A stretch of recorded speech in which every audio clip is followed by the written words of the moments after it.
नमस्कार. आपले स्वागत आहे. आयकॉन स्टील प्रस्तुत बिल्ड आयकॉन या उपक्रमामध्ये आज आम्ही आलो आहोत विटा, सांगली इथं आणि माझ्यासोबत आहेत senior engineer Mahesh Nikam sir. Senior civil engineer म्हणण्याचं कारण म्हणजे असं आहे, की मागच्या 20 वर्षांहून अधिक काळ ते या क्षेत्रामध्ये अतिशय उत्तमरित्या काम करत आहेत. रेसिडेन्शियल बंगलो असतील, जी प्रत्येक माणसाची घराची गरज असते आणि जमिनीवरचं घर अशी एक प्रत्येकाची हौस असते, ती त्यानिमित्तानं पूर्ण करण्याचं काम करतात आणि बरेच वर्ष त्या सेक्टरमध्ये काम केल्यानंतर आता बिल्डर डेव्हलपरच्या माध्यमातून सुद्धा ते या आजूबाजूच्या परिसरात काम करतायत आणि त्याच्यात सुद्धा फ्लॅट सिस्टीम असतील, काही कमर्शियल असतील, अशाही माध्यमातून त्यांनी आपलं काम चालू ठेवलंय. या सगळ्या प्रवासाबद्दल, एकंदर अनुभवाबद्दल आपण बिल्ड आयकॉन या प्लॅटफॉर्मवर त्यांच्याशी गप्पा मारणार आहोत. गप्पांना मला इथनं सुरुवात करायची आहे, ते म्हणजे तुमच्या अगदी शालेय पार्श्वभूमीपासून. ते म्हणजे तुमची शाळा कुठली होती, कॉलेज कुठलं होतं आणि सगळ्यात महत्त्वाचं म्हणजे सिव्हिल इंजिनिअरिंग या फील्डमध्ये येण्यामागची प्रेरणा कुणाची होती, ज्यांच्यामुळे तुम्ही या फील्डमध्ये आलात? काय सांगाल?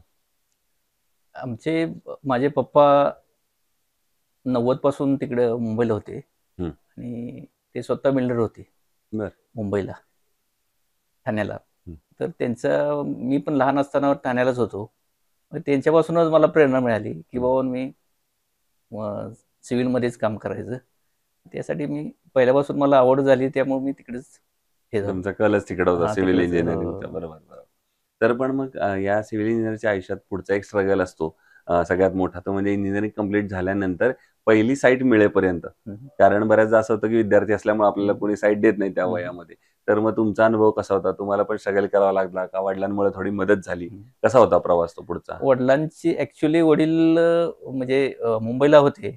त्यानंतर मी ज्यावेळेला बाहेर पडलो, हं. त्यावेळेला वडील एक्सपायर झालेले होते. हं. आणि त्यावेळेला मोठा माझा म्हणजे कठीण प्रसंग होता. माझे मित्र, मला सहकार्य करणारे मित्र माझे इंजिनिअरच होते. त्यांनी सुद्धा मला थोडं पाठबळ दिलं. ते म्हणले, "धाडस करून आपल्याला या व्यवसायात उतरायचं आहे." मग त्या ठिकाणी मला माझ्या नातेवाईकांची पण जरा थोडी मदत म्हणजे घेतली मी. तर त्यांच्याकडनं आपल्याला पहिले काम माझं खेडेगावामध्ये मला मिळालं. त्या हं. खेडेगावामध्ये काम करत असताना एकदम म्हणजे असं मोठं पण काम नव्हतं. हं. त्या छोट्या कामातूनच मी पुढं हळू जात गेलो. बरोबर, बरोबर. पण तरी ते छोटं काम मोठं असलं तरी सुद्धा आपल्यासाठी ते अगदी फार बरोबर, जवळचं अगदी असतं. कारण ते पहिलं काम हो, मिळालेलं अगदी असतं बरोबर. आपल्याला. बरोबर. हे जसं पहिलं काम आहे आणि अनफॉर्च्युनेटली तुम्ही म्हटलात वडील हे बघायला नव्हते. हो, तुम्ही ज्यांचं हो, स्वप्न हो. पूर्ण केलं ते. पण त्याच्यानंतरचा पुढचा प्रवास आणखीन एक महत्त्वाचा असतो, की त्याच्यानंतर तुम्ही या रेग्युलर ह्याच्यातनं बिल्डर डेव्हलपरपर्यंतचा हा प्रवास नंतरचा कसा झाला? बरं. तोही आम्हाला ऐकायचा आहे तुमच्याकडून. आता कसं आहे, ॲक्च्युअली आमचे वडील सुद्धा बिल्डरच होते ठाण्याला. हं. स्वतः म्हणजे जागेपासून सगळं ते पर्चेस करून हं. बिल्डरच्या व्यवसायात गेले. त्यानंतर मला पण थोडं जरा वाटायचं, की बाबा आपण पण त्यामध्ये जरा थोडं हे करायचं. यानंतर हळू मला मूळ माझा व्यवसाय म्हणजे प्रायव्हेट आपण कामं करायला लागलो. हं. बंगलो असतील, मोठे कमर्शियल एखादे कॉम्प्लेक्स असेल, हं. त्यातून मी नंतर पुढं-पुढं बिल्डरच्या व्यवसायात गेलो. मग मला त्यामध्ये पार्टनर भेटले. 2-3 पार्टनरमधनं आम्ही 1-2 प्रोजेक्ट उभा केले. तिथून हळू आपल्याला मी स्वतः आता डेव्हलपिंगचे 1-2 हे करतोय, आता अपार्टमेंट चालू आहेत आपल्या. वाह! वाह! आता येऊया काही त्यातल्या तांत्रिक प्रश्नांकडे. त्यातला म्हणजे आता एवढ्या वर्षांचा प्रवास आहे. त्याच्यात एक तुम्हाला समान धागा कायम जाणवला असेल, ते म्हणजे कामगार आणि त्यामध्ये सुद्धा अकुशल कामगार, अनस्किल्ड लेबर. बरोबर. तर अशा अनस्किल्ड लेबरकडून काम करणं हे कितपत धोकादायक आहे असं तुम्हाला वाटतं? आणि तुम्ही कशी ती परिस्थिती हाताळली एवढी वर्ष? नाही, साईटवरती कसं आहे, चुका घडून जातात. पण त्यावेळेला आपल्याला चुका झाल्यानंतर लक्षात येतं, की बाबांनो आपण काहीतरी निर्णय एखादा चुकतो. हं. कामगार कुशल नसेल तर मग अडचणी वाढत जातात. हं. हं. असं झालेलं आहे. त्यामुळे अशी घटना घडली. घटना घडली. दुसरं रेसिडेन्शियलमध्ये आता तुम्ही बंगलोजसाठी काम केलंय, तर बऱ्याचदा सुरुवातीच्या काळात तुम्हाला एक कस्टमरकडनं वाक्य ऐकायला मिळालं असेल, ते म्हणजे आमचं बजेट थोडं कमी आहे आणि इतक्याच बजेटमध्ये आता बसवून द्या. सगळं घर आम्हाला पूर्ण करून द्या. आणि एक इंजिनिअर म्हणून तुमच्यावर एक जबाबदारी असते, की आपण कायम दर्जेदार बांधकाम करावं. तर अशा वेळेला दर्जा आणि बजेट या दोन्हीची सांगड कशी घालता मग तुम्ही? खरं सांगायचं म्हणलं तर मी आत्तापर्यंत माझा आपला कुठलाही व्यवसाय करताना दर्जेदार असेल तर लोकं आपल्याकडे येणार. हं. आणि ज्यावेळेला लोकांच्याकडे बजेटचं थोडं हे असतं, त्यावेळेला आम्ही पण जरा थोडं हेल्प म्हणून, हं. की बाबांनो करा तुम्ही. आपण जरा थोडं हे करू. पण कसं होतं, काही वेळेला बिझनेस आहे. हं. थोडं मागं-पुढं राहतं. आर्थिक व्यवहारात जरा थोडी अडचण वाढत जाते नंतर. बरोबर. तर त्याच्यामुळे आणि आणि मुळात कसं आहे सर, प्रायव्हेट कामामध्ये थोडी अडचणी वाढतात जास्त. बरोबर. हं. हं. तोच माझा पुढचा प्रश्न होता. जेव्हा आता तुम्ही बिल्डर डेव्हलपर झाला, तर तेव्हा प्लॅन करताना तुम्हाला लोकांचा आधीच गरज ओळखायची असते. बंगल्यात तुम्हाला तो माणूस सांगत असतो, माझी ही गरज आहे, मला असं हवंय. पण फ्लॅटमध्ये तुम्ही स्वतः प्लॅन करत असता. तर ते कसं प्लॅनिंग करता आणि डिझाइन करता? प्लॅनिंग म्हणजे ते पहिल्यांदा आपल्याला काय आहे त्याची म्हणजे आर्थिक परिस्थिती काय आहे ही विचारात घेतली पाहिजे. हं, हं. त्यानंतर आपण ज्यावेळेला बाबा त्यांचे बाबा अम्युनिटीज काय आहेत त्याच्यावरती नंतर आपल्याला डिसिजन होतो. बरोबर. पुढचा प्रश्न आता या सगळ्यापेक्षा वेगळा आहे. तो म्हणजे तुम्ही स्वतः इंजिनिअर आहात. अनेक रेसिडेन्शियल याचं काम केलंय. मागच्या 20 वर्षापासून काम करताय आणि सगळ्यात महत्त्वाचं म्हणजे आता बिल्डर डेव्हलपर आहात. असं मला प्रश्न असा आहे, की असं म्हणतात, की एखाद्या जिल्ह्याचा विकास कुठं होणार आहे, हे 2च गोष्टी लोकांना माहीत असतं. एकतर राजकारणी किंवा बिल्डरना. त्यापैकी एक तुम्ही माझ्या समोर आहात म्हणून हा प्रश्न आहे, की जर सांगली जिल्ह्याच्या विकासाचं व्हिजन असं जर विचारलं, तर तुमच्या डोळ्यासमोर कुठली क्षेत्र येतात किंवा कुठले सेक्टर्स येतात, ज्या सेक्टरवर आता काम करण्याची गरज आहे, तर पुढच्या 10-15 वर्षात आपल्याला सांगली जिल्ह्याचा विकास करायचा असेल तर? असं विकास करायचं म्हणलं तर आपलं मुळात आपला देश आहे तो कृषीप्रधान आहे. हं. त्याबरोबर इंडस्ट्रीज वाढली पाहिजे. इंडस्ट्रीज वाढले की आपोआप आपल्याला मार्केट वाढणार आहे. तिथं हं. लोकं इंडस्ट्रीज नवीन-नवीन येणार आहेत. त्यानंतर आपली प्रगती होणार आहे. त्यातून लोकांना व्यवसाय मिळणार आहे. हं. आम्हाला सुद्धा त्यापासूनच आपल्याला मदत होऊ शकते बरोबर, व्यवसाय वाढीला. बरोबर. मग जर ही इंडस्ट्री यायला पाहिजे, अशी जर तुम्ही म्हणालात, की फार महत्त्वाचा मुद्दा आहे. पण अशा वेळेला मग सरकारनं काय पावलं उचलली पाहिजेत असं तुम्हाला वाटतं? हां, सरकारने पण त्यांची गरज आहे. सरकारने सुद्धा निर्णय असं घेणं गरजेचं आहे, हं, हं. की बाबांनो अशा आपल्याकडे आता पाणी नव्हतं. हं. आता लोकांना इथं पाणी व्यवस्थित झालंय, व्यवस्थित चांगली झाली आपल्याला आता.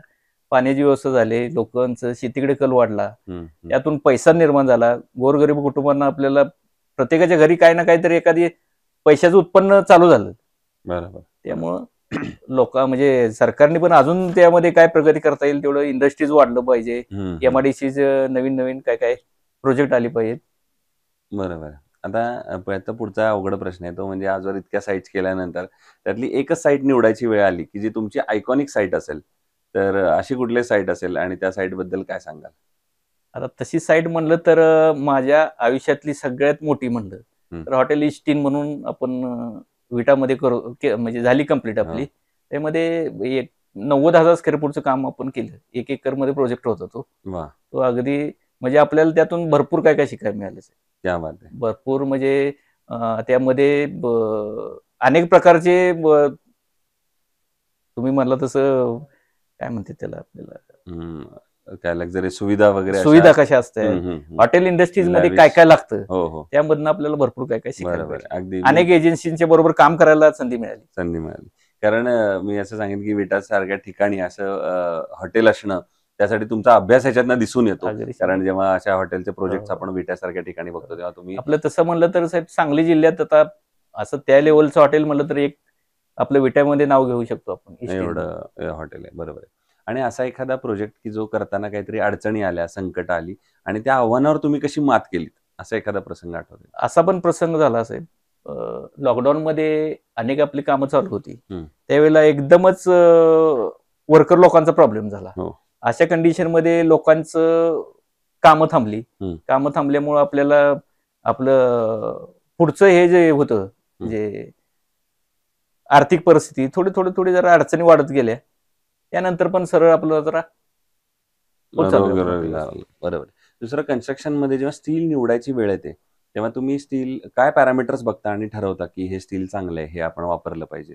एक तर कंपनी नावाजलेली पाहिजे. बरोबर. म्हणजे ब्रँड पाहिजे सगळ्यात महत्त्वाचं. आणि त्याबरोबर टेस्टेडचा आता जो हे आहे हं, हं. क्यूब म्हणा हे वगैरे हे आपण बघूनच ते ठरवतो. ठरवतो. बरोबर. मग आयकॉन स्टील तुम्ही यापूर्वी कधी वापरलंय का? हो, वापरले. अच्छा. तर कसं आहे तुमचा प्रॉडक्ट आणि छान आहे सर्व्हिस म्हणून प्रोडक्ट अनुभव? अतिशय चांगला आहे. बरोबर. आणि अगदी शेवटचा प्रश्न म्हणजे तुमचं जेवढ्या वर्षाचा अनुभव आहे, तेवढ्या वर्षाचे जे तरुण इंजिनिअर्स या इंडस्ट्रीमध्ये आता येऊ बघतायत आणि त्यांना तुमच्यासारखंच भविष्यात बिल्डर डेव्हलपर जर व्हायचं असेल, तर तुमच्या यशाचा फॉर्म्युला त्यांना काय सांगाल? व्यवसायात प्रामाणिकपणा बरोबर. अगदीच म्हणजे आणि व्यवसाय करत असताना त्याची गुणवत्ता पण टिकवली पाहिजे. हं, हं, हं. या 2 महत्त्वाच्या गोष्टी. 100%. आता नवीन पिढीला तर पहिलं हे सांगणं आहे. हो, हो. गुणवत्ता चांगली असेल तर बरोबर. लोक आपोआप तुम्हाला शोधत येतील वाह! क्या बात! आणि आपला व्यवसाय चांगल्या पद्धतीनं हं, नेऊ हं. शकतो. बरोबर. आता माझा स्वतःचा मुलगा माझा बी सिव्हिलला आहे. अच्छा. वाह! मग त्याला पण मी प्रत्येक वेळेला हाच सल्ला देतोय. वा, क्या बात आहे. त्यामुळे की बाबा घरापासूनच हे सुरू आहे. गुणवत्ता.